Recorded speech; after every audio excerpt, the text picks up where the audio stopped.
Há Messi e Ronaldo, houve McEnroe e Bjorn Borg, houve LeBron James e Kobe Bryant, mas a rivalidade mais espetacular de todos os tempos foi entre dois titãs que nem sequer coincidiram no tempo. Einstein e Newton. Aperta o cinto. É um duelo de outro mundo, de outro espaço e de outro tempo.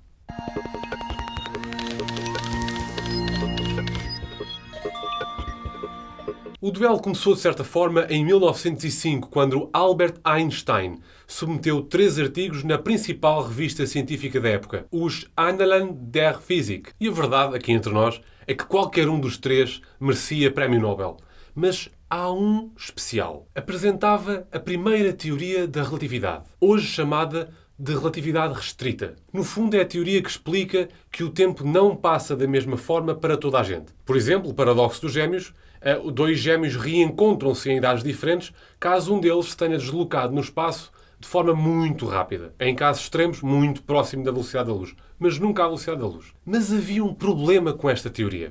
É que não encaixava com o que se sabia na altura sobre gravidade. Ou seja, sobre o modo como as coisas caem. E é aqui, no fundo, que começa o duelo. Eis que Albert Einstein ousou questionar se as leis da gravitação universal do mestre Isaac Newton deveriam ou não ser reescritas. E basicamente o objetivo era encaixar a gravidade com o tempo. E após uma batalha mental muito longa, após 10 anos de árduo trabalho, eis que surge aquela que é provavelmente a teoria mais elegante, mais simples, mais poética de todas. A teoria da relatividade geral de Einstein. E a verdade é que compreender esta simples, mas super elegante teoria é tão emocionante quanto ouvir os noturnos de Chopin, ver a Capela Sistina, ver o Estádio da Luz. O prémio, no fundo, é beleza pura.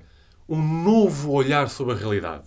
A relatividade geral de Einstein é uma obra de arte que mexe com a realidade. E é de uma simplicidade assombrosa, que de imediato colocou frente a frente 2 génios eternos, Newton e Einstein.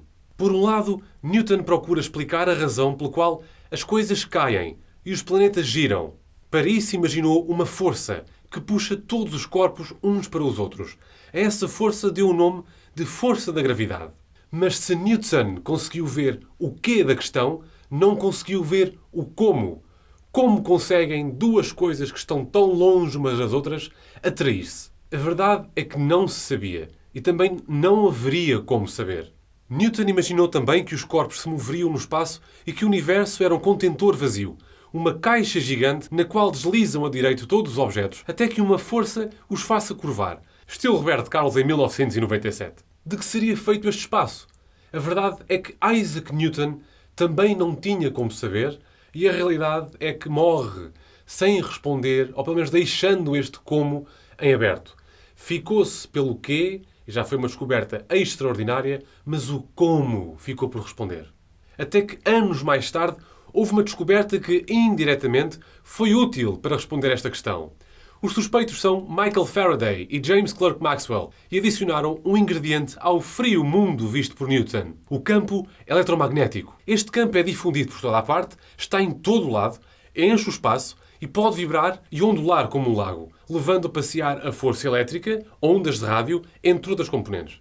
Então Einstein, que sempre foi um apaixonado pelos trabalhos de Faraday e Maxwell, colocou a questão: será que, tal como o campo eletromagnético, o campo gravitacional de Newton também se pode espalhar pelo espaço? E foi esta pergunta que acabei de dizer, que mudou por completo a ciência e o mundo. Anota bem. O campo gravitacional não se espalha pelo espaço. O campo gravitacional é o espaço. Esta é a ideia base da teoria geral da relatividade de Einstein. Na verdade, o espaço de Newton, essa caixa vazia, e o campo gravitacional são uma e a mesma coisa. E lá está. Enquanto Newton viu o quê, Einstein respondeu ao como o fenómeno opera. Isto é, o espaço não é um fator, uma componente independente da matéria. O espaço é a matéria. Ou seja, o espaço é uma componente material do mundo que nos rodeia. Para te ajudar a imaginar o fenómeno, imagina o mar, as ondas do mar, que ondulam, se movem flexíveis. Assim se comporta o espaço. Uma entidade que dobra, ondula, que se curva, que que se torce. Nós não estamos fechados numa caixa gigante vazia. Estamos mergulhados num gigante mar gravitacional espesso, ondulado, graças à presença de corpos no seu interior. E é tão simples de compreender. O Sol dobra o espaço à sua volta e a Terra gira à sua volta, não por ser puxada por uma força misteriosa, mas porque está a deslizar a direito num espaço que se inclina, tal como uma bola num funil. Não existe magia, apenas a natureza das paredes que fazem a girar a bola. Os planetas giram em torno do Sol e as coisas caem porque o espaço se curva. Numa frase, o espaço curva-se onde existe matéria. E é tão simples quanto isto. E tem implicações fantásticas. Esta curvatura não influencia só os planetas na sua trajetória. Também a luz deixa de viajar a direito, desviando-se no seu percurso. Este fenómeno chama-se lente gravitacional.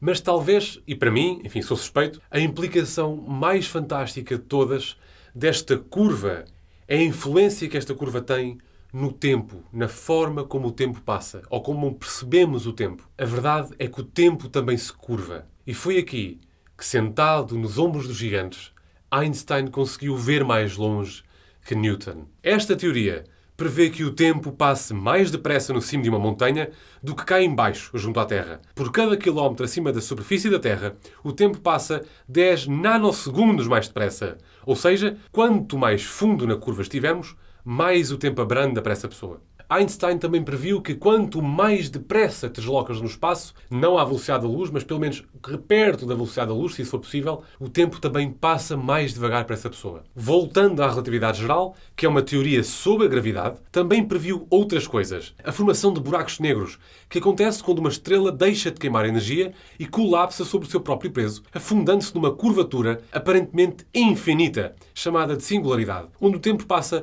muito devagar, como visto no Interstellar. Esta teoria previu também que o universo está a expandir gradualmente, o que significa que esta expansão está a ocorrer há muito tempo. Ora, fazendo a cassete andar para trás, significa que terá expandido a partir de um ponto pequeno. Lá está. Também previu o Big Bang. E ainda previu que o espaço enruga como a superfície do mar, ondula constantemente por força da ação de corpos que agitam o espaço. Recentemente, em 2016, foram detectadas as ondas gravitacionais de Einstein, confirmando esta previsão. No fundo, enquanto Newton viu um universo frio, estático e rígido, embora dando um salto gigante com as leis da gravitação universal, que é preciso dizer, são usadas ainda hoje no nosso dia-a-dia, quando construímos um prédio, quando lançamos foguetões, quando um avião levanta voo, em missões espaciais, isto é, tudo o que envolve a mecânica e o comportamento orbital dos corpos. Einstein viu um universo colorido, onde explodem universos, onde o espaço se afunda em buracos negros, onde o tempo abranda sobre um planeta e onde as entranhas do cosmos ondulam, se arrepiam como a superfície do mar. Mas, sendo honesto, não é possível dizer que um ganhou ao outro. Newton popularizou uma frase que diz assim: "Se pude ver mais além, foi por ter-me erguido nos ombros dos gigantes." Ora, Newton viu mais além graças ao contributo dos seus antecessores. Tal como Einstein viu muito mais além, também graças ao trabalho de Isaac Newton. Mas no final do duelo, a verdade é que eu não posso dizer que um ganha ao outro. A verdade é que ambos foram muito importantes para os saltos que a ciência deu, levando a humanidade mais além. Mas a verdade é que ainda há muitos problemas por resolver, muitos passos de gigante para dar, muita coisa por descobrir. Por isso já sabes, faz como Einstein e Newton. Continua a dar espaço.